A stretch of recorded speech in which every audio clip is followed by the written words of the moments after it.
Profiting through the Groww app, a platform for investing in mutual funds, stocks, and other financial instruments, involves strategic investing and careful decision-making. Here's a concise guide. Registration and KYC. Download the Groww app, complete the registration process, and complete your KYC verification.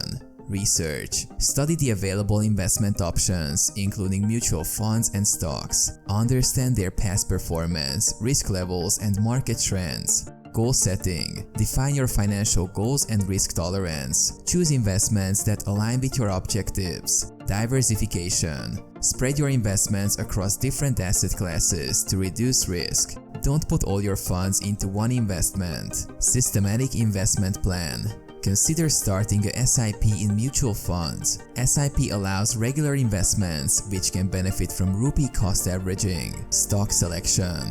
If investing in stocks, conduct thorough research on companies, their financials, and growth potential. Stay informed. Keep up with financial news, market trends, and updates within the app.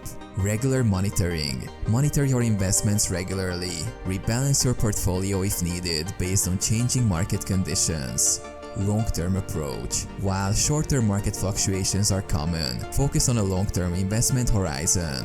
Avoid emotional decisions. Don't let market volatility drive impulsive decisions. Stick to your investment strategy. Professional advice. Consider seeking advice from financial advisors, especially for complex investment decisions. Exit strategy. Have a clear exit strategy for each investment. Decide when to book profits or cut losses.